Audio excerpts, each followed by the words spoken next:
pemirsa, masih bersama kami di Serambi Islami TVRI, media pemersatu bangsa. Kita masih membahas tentang topik sabar di tengah ketidakpastian.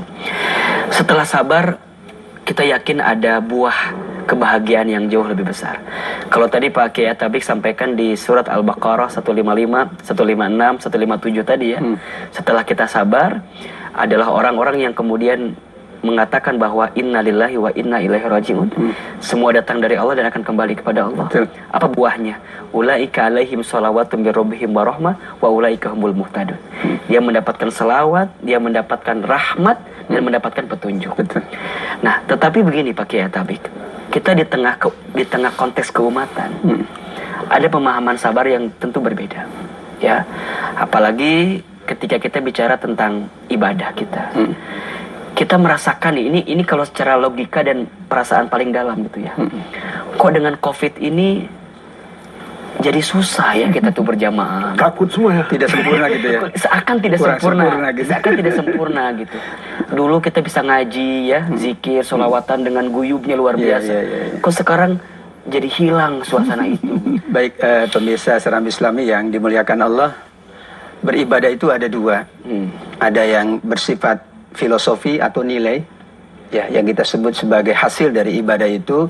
Dan yang kedua, ini yang sering disampaikan adalah dalam tataran teori atau fikihnya. Jadi ada yang bersifat fikih, teoritis, tapi ada yang bersifat nilai filosofis. Sholat misalnya secara fikih ya kita takbir, kemudian ada ruku, ada sujud. Tapi kan nilai dari sholat itu hasilnya apa? Misalnya inna sholata tanha anil fahsya'i wal munkar. Dengan sholat kita akan lebih bijaksana, lebih bersabar sehingga tidak menjalankan hal-hal yang negatif. Dalam konteks COVID kan begitu. Setelah sholat, kalau kemudian dia lebih sabar, buah dari sholatnya ada pada kehidupannya. Tapi kalau tidak ada berarti hanya sholat dalam bentuk fikih saja. Tetapi tidak mungkin sholat tidak memenuhi unsur-unsur fikih tetap. Namun lebih dari itu, ibadah itu ada dua aspek tadi. Maka aspek yang kedua yang bernama filosofis itu aspek nilai yang sama dalam keadaan apapun. Ketika orang sholatnya berdiri, itu nilainya sama di sisi Allah dengan orang yang sholatnya duduk. Kenapa? Karena duduknya bukan karena maunya, duduknya adalah karena dia sakit. Situasi. Di rumah sakit ada orang yang tidak bisa sholat sebagaimana orang yang sehat. Ia sholatnya sambil berbaring, tapi nilainya apakah beda? Sama di sisi Allah. Nah, banyak yang kemudian mengatakan kalau tidak berdiri nilainya setengah, kecuali dia bisa berdiri, tidak berdiri. Itu. Maka ada satu konsepsi yang bernama uzur syar'i. Dalam ibadah itu ada uzur yang dibenarkan oleh syariat. Puasa. Kalau orang sedang sakit, boleh tidak puasa. Tapi nilainya kan sama. Dia tidak puasa bukan karena maunya, tapi karena kehendak Allah. Siapa sih di dunia ini yang mau sakit? Nggak ada kan? Betul. Tetapi ketika ia berada dalam kondisi sakit, ada pilihan, ada rukhsah, ia boleh tidak puasa. Apakah nilainya beda? Sama di sisi Allah Subhanahu wa Ta'ala. Maka praktek-praktek sholat, praktek-praktek ibadah, praktek-praktek puasa, dan misalnya haji, ketika di kondisi tertentu selama nawaitunya lillah, maka nilainya akan sama di sisi Allah. Kekhawatiran masyarakat kan seperti itu. Kalau saya sholatnya di rumah, kemarin juga banyak yang nanya, bagaimana itikaf di rumah? Kan itikaf itu di masjid. Keadaan tidak memungkinkan kita itikaf di masjid. Tapi nawaitu kita, itikaf itu kan untuk mencari Lailatul Qadar. Masjid itu sarana, masjid itu adalah media.